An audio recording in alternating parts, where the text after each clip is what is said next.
Hai guys, kembali di Revit. Aku hari ini mau ngebahas tentang berita yang baru-baru ini cukup hangat, yaitu tentang validasi email.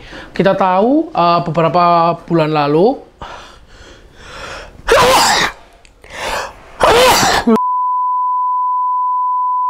di mana akhirnya 18 April kemarin 2020 pemerintah Indonesia akhirnya mengesahkan dan mulai memberlakukan aturan mengenai ponsel black market di Indonesia. Jadi bisa dikatakan bahwa ponsel black market atau ponsel-ponsel yang beredar di Indonesia yang secara tidak resmi akan disuntik mati per tanggal 18 April kemarin 2020. Nah, jadi bisa dikatakan untuk kedepannya yang bisa dijalankan handphone untuk menerima signal atau mendapatkan pelayanan dari seluler di Indonesia, yaitu adalah ponsel yang resmi. Di mana pemerintah dalam melakukan pemblokiran ponsel BM ini menggunakan teknologi EIR. Kalau nggak salah itu kepanjangannya yaitu Equipment Identity Register di setiap operator seluler, dan ada juga menggunakan sentral EIR itu yang digunakan di Kementerian Perindustrian. Nah, pemerintah ini menggunakan skema whitelist untuk membasmi ponsel-ponsel black market yang ada di Indonesia. Jadi, bagaimana sih skema whitelist yang diterapkan pemerintah ini dalam prosesnya dalam melakukan pembasmian ponsel-ponsel black market? Yang pertama adalah di mana pemerintah akan secara serentak menonaktifkan jaringan seluler di ponsel-ponsel yang tidak resmi atau ponsel black market. Jadi teman-teman nanti ketika mungkin ingin membeli atau sebelum membeli handphone, lebih baik dipastikan terlebih dahulu apakah handphone tersebut benar-benar sudah terdaftar emailnya di kementerian atau di operator seluler. Nah, tetapi jika teman-teman sudah memiliki smartphone atau handphone walaupun black market nih ya, sebelum tanggal 18 April, maka dipastikan aman karena peraturan yang dijalankan pemerintah ini tidak berlaku surut. Ya, skema whitelist ini dianggap benar-benar dapat melindungi konsumen. Dimana karena konsumen dapat langsung ketika konsumen membeli suatu handphone nih, lalu dia langsung bisa mencobanya, memasukkan kartunya dan dilihat, oh apakah handphone ini dapat menerima signal atau tidak. Berbeda juga dengan skema blacklist.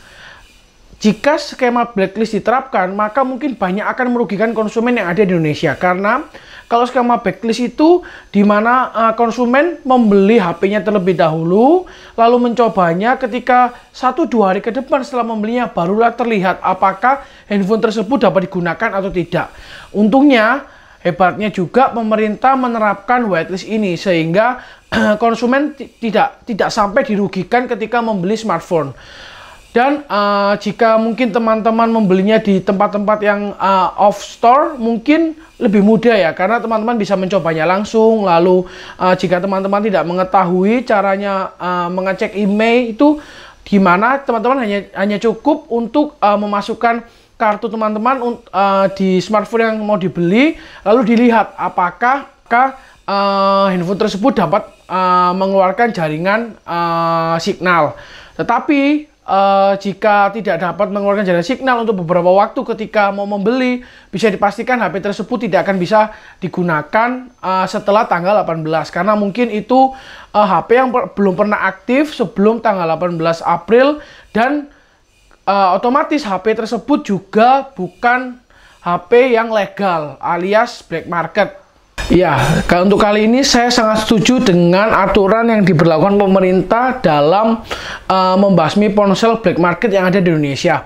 Kita tahu bahwa pemerintah mengeklaim setiap tahunnya ada 9-10 juta ponsel ilegal atau black market yang beredar di Indonesia.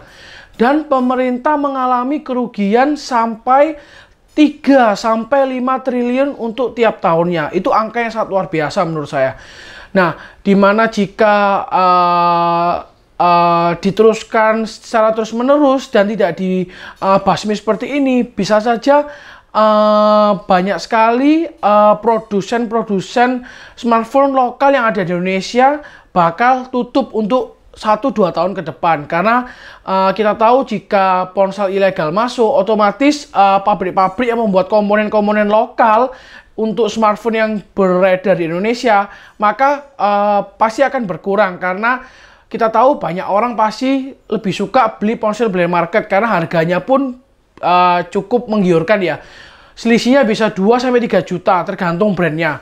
Nah, maka dari itu pemerintah benar-benar sangat pas dan efektif untuk memberlakukan aturan ini, sehingga kedepannya produsen smartphone lokal di Indonesia dapat memiliki daya saing yang cukup untuk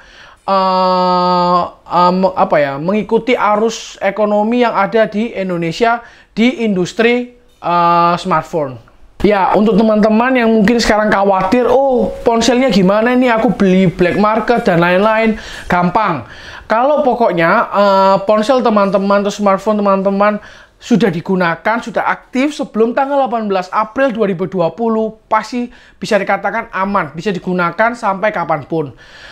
Lalu yang kedua, Kemenfo mengatakan bahwa setelah dari tanggal 18 April, mereka sampai 2 minggu ke depan akan memberikan notifikasi kepada teman-teman yang kiranya HP-nya itu memang benar-benar bisa secara legal dapat digunakan di Indonesia. Walaupun HP teman-teman, smartphone teman-teman itu ponsel yang tidak legal atau ilegal. Karena kita berpacu pada satu tadi, pokoknya smartphone apapun yang diaktifkan dan digunakan sebelum tanggal 18 April 2020, maka bisa dikatakan HP itu akan aman dari peraturan ini. Dan setelah itu teman-teman juga akan diberikan notifikasi berupa seperti mengatakan isinya bahwa HP teman-teman aman dan silakan digunakan dengan baik, seperti itu.